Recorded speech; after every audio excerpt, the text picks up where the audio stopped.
Welcome back to another episode of Broad Talks, where we talk all things football and watches, joined by my co-host Kieran. Hello, boy. I'm back. We're back. Footballers' collections. And who's the special footballer we're talking about today? You know what? I'm really looking forward to this one. Obviously, great player, young. And as we see, he's got a great collection. One and only Reece James, bro. Reece James. Wow. Where do we and start? Boy, does he have a collection. This guy has a serious watch collection. It's weird as well because, like, for someone such a young age, he's very, very different variations, knows exactly what he wants. As we go through the timepieces, just really nice and beautiful collection he's got going there. Open about his collection as well, which is very odd as a young footballer like yourself. Mm-hmm. You kept that out of touch. Like, you had an interest, but you kept that to yourself and didn't really pursue it till after your career. Yeah, so as you know, things now are more on social media. Back in my day, it wasn't like that. As you said, he's very open with his collection of recent, which I'm surprised because most people don't want to tell too many people what they got. But isn't out around town wearing all his most expensive watches. Of course not. These watches they have, they've got them away, tucked away in vaults and things like that. But yeah, awesome collection, and I'm really looking forward to this one. Such a big collection that we could only pick out a few of his watches. Yeah, he's got so wide and vast. Yeah, he's got a lot of watches, and as we've said, I think we picked out 6 watches or something like that. Yeah. 6 watches. Be good to go through them and explain to them which one's which, and our thoughts on them. And there's some cool stories behind some of them. Yeah, definitely. Let's get bang into it. Let's go. The first one, RM6702, the white version. For me, this is one of my favorite RMs. We've sold this watch many times. The RM6702 comes in various different variations. This is the one he's got. It's the Alexis Pintrao one. I hope I'm saying that right. Yes, the white, blue, and black NTPT. As I said, there's very numerous different combinations. You got the Mutas, the purple one. You got the Odiger, black and blue. You got the black and red. You even got the green, the Sprinter, the green and yellow. But for me, this is probably the best looking one out of all of them on the eye. It's definitely the white one. I also think, going off of what we said in one of our recent episodes, it's a thin watch, right? Yeah. And you can definitely tell by a lot of his collection that he's also adhering to the fact that thin's in. Thin is in, but also as well, he's not a big guy, right? He's not. He's a small guy, so a lot of collectors tend to go with their wrist size and what they feel comfortable. How much do you think this particular RM fetches in today's market? So today's market, this watch, the white one, is probably the most expensive one out of all of them, because obviously for me it's the best looking one. I think it's around about, you can pick them up now on the grey market like £270, £300, still very, very high. Not 270, £300, 300,000. Just yeah. Sorry, guys. In the grey market, a lot of people say like £300. That means 300,000. Yeah, sorry. Just a bit of slang. Yeah, 300,000. But the RM67 is definitely we should do an episode on the RM67s more in depth, because for me, there's a lot of them. There's a lot of them, and it's probably the most in watch right now in the market for RM. Yeah, I tend to agree. Mm-hmm. Next one. Another RM, 7201, the Le Mans. Oh, where to start with the 7201? Another small watch, chronograph. The rose version is one of my favourite watches. Yeah, you've always said that's one of your favourite watches, right? So when it first came out, I think it was 2020 they came out, the RM72s. First time Richard Mille did their own in-house chronograph. Yeah, it was. We spoke about it. We've done an episode on the rose one. So the rose one came out, black ceramic and a white ceramic. So them 3 came out first.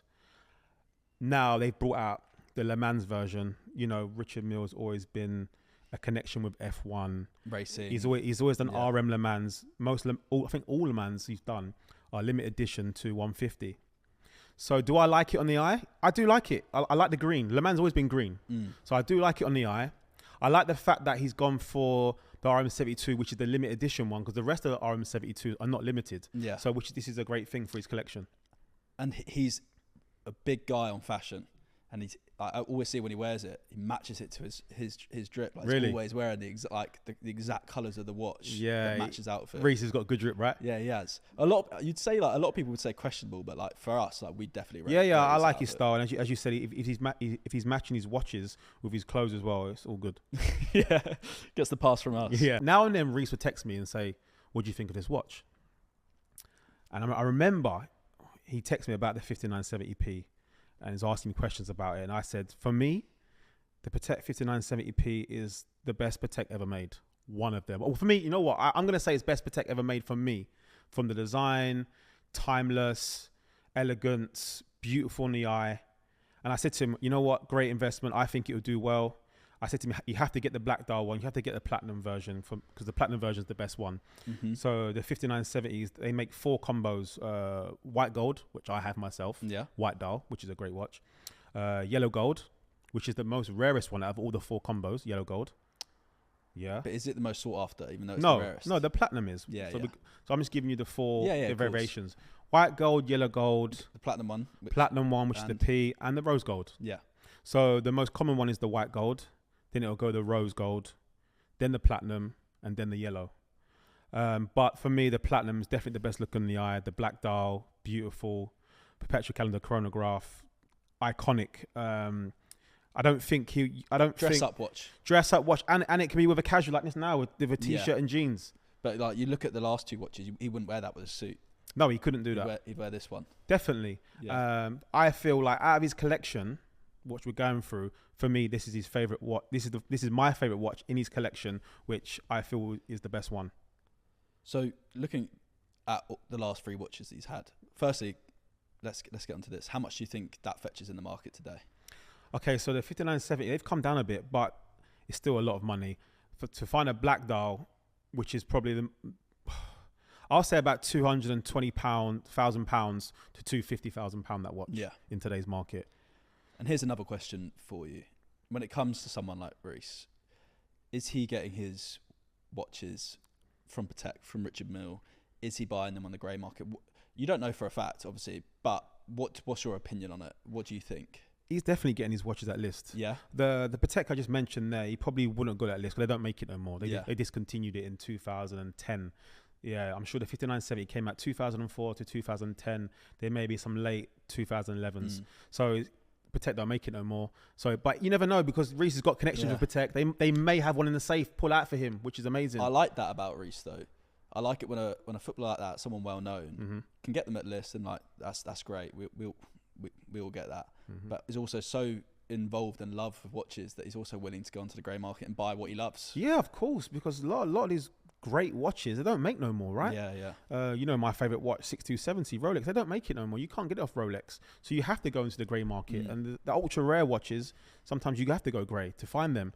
And as you said, he's willing to do that. But definitely, Reece is definitely getting his watches at list price, which is much more less than the grey market value. Yeah, 100%. Next one. It's a different one. Sorry, what I will say though, the 5970, we had a 5970J-014 London edition. They made, for me, that watch is just beautiful. They reckon 5 to 10 pieces, chocolate brown dial. We'll put a picture up of it. Yeah. When we had that, it was a client of ours. This watch, I just love it. They have made different variations in the past, like a salmon dial, but these watches fetch so much money, much more than the ones we just mentioned out of the 4 combinations. The more rare, obviously, the much more money it costs. The next one, it's a bit of a smaller watch, but perhaps a more interesting story than the other 3.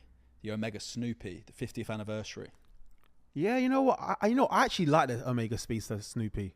Really, I like the story behind it with Omega and NASA.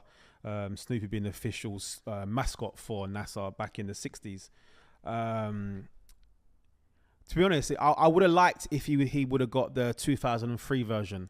He's got the one that's not limited, right? Yeah, he's got the not limited one, but I would have preferred he would have got the 2003 version. But it doesn't matter; it's still great watches.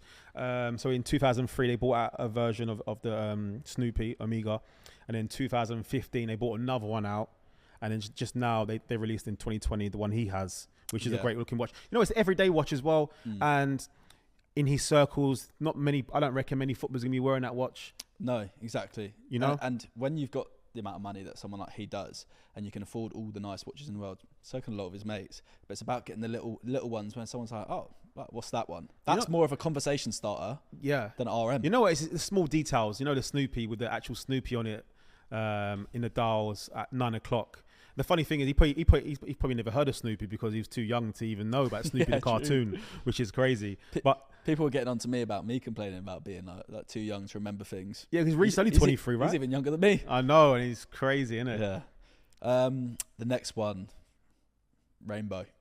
The Rolex Rainbow Daytona. 116595 RBO, right? Yeah. Oh, he's got it in rose. He's got it in rose gold. Mm. So the rose gold came out, 2018? Yeah. Released. Definitely the best one out of all of them. That's probably why they held back from releasing it. Yeah. They released the others before. Yeah, the white gold and yellow gold were the first ones to come out. Mm. When they first came out, the white and yellow gold ones, they wasn't a hit straight away. They were Marmite. I remember them being £50,000 and no one wanted them. Was that before being iced out on a watch? Was that what's in fashion though? Iced out watches were in fashion then. Yeah. But when Rolex released them rainbows early doors, no one wanted them. I remember they were just sitting there on the shelf. I remember I went to Rankins in East London a long time ago, and he had one there, £45,000, yellow gold. No one wanted it. That watch today is what, $250. Yeah, I saw one recently for $250. So it shows how far they've come. But for his one, the rose gold, the variation is definitely the best looking one on the eye. So how much do you think that one's worth? Today's market, I'd say £300,000, maybe to $350,000, depending on if it's brand new, where you are in the world. But on the eye, you're not going to get a better looking Rolex, really, one of them, right? Well, he's given it a try. With the last one, the Rolex Arabic, the TBR. You know what? As well, I know you had this watch as well. I spoke to him about these watches, so it's nothing new to me. But so are you telling me that Reece has a good taste in watches because he chats to you? No, not because of me. Not because of me. He has a good taste in watches because he has a good taste in watches. But I've discussed watches with him, of course. Yeah. And I try to help and just how I feel. And his collections, like I would have all them watches, which is great. But going back to the TBR Platinum Daytona Arabic, wow, we love TBRs. We love the bezels the way it is. But the dial on the Arabic, the ice blue, special. It is special, and you can only get that. So if he got that watch at list, he can only get that at a Middle East AD. So he couldn't got that off Rolex in London.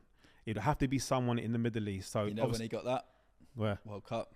There you go. He's met someone in the World Cup, obviously, or wherever. I heard Rolex were giving out watches at really? the World Cup. Really? I heard a couple pundits got some watches from Rolex. Reece, if you're watching this, bro, let us know. Yeah. Did you get it from an AD in the Middle East? I'm saying you must have. You must have. Yeah, that's where you can only get them from. Yeah. Unless he bought it on the grey market, and I don't reckon he did. I don't think he did.